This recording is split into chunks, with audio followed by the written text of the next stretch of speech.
Those of us wanting more and more information on PS5 have been left wanting, sadly. Whilst Microsoft teases with details, in fact the actual console and some rear port leaks, Sony have been pretty tight-lipped. And were it not for the likes of Digital Foundry being super geeks and knowing how to interpret data logs and whatnot, we'd probably know a great deal less. Now, having said that, there is a leak, well in fact a couple, that have come to light the last few days.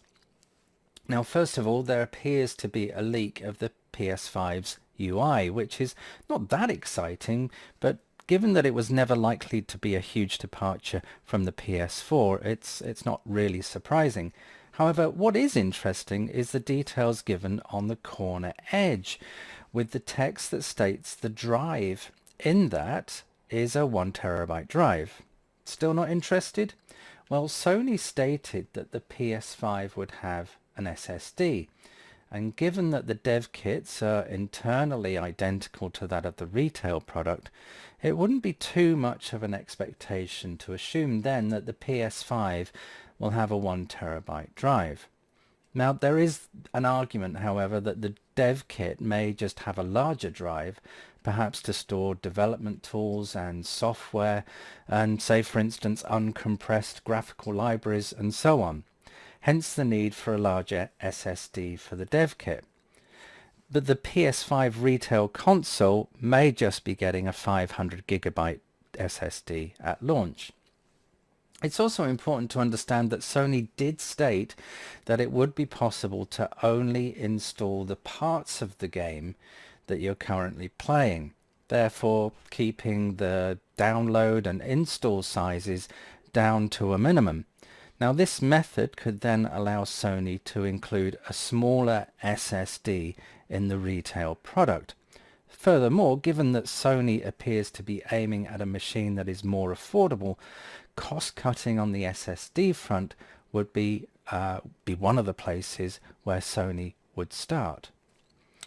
There is also a rumour suggesting that the PS5's price would likely be more nearer to the €449, which could equate to around about being, say, £399 or even £449 or $399 or perhaps even $449 Now I think it's hugely important for Sony to really be below that mental price barrier of anything below 400 in any of the currencies.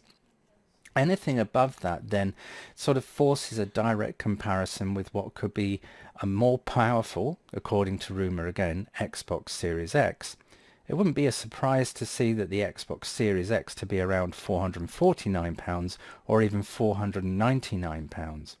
Now, given then that Microsoft has said their aim is to create a premium console, especially when you look at the prices of the Xbox One X being $449 at launch, so for Sony to be seen as better value and holding the trump cards of having, in my opinion, the best first-party games, it would be wise for Sony to be below that $399 in all markets. Now, finally, the same rumour that suggested the price suggests the launch date, and the official launch date could be as early as the 5th of February 2020. That's not the official launch date of the console, but that's the launch date where they announce the console and tell us more about it. Now this makes sense. Sony don't want to leave it too late. The idea is to get the console out in the open and then push throughout the year with more and more games and content. In terms of hardware specifics, other than what Digital Foundry have unearthed, Sony have been pretty tight-lipped and very quiet.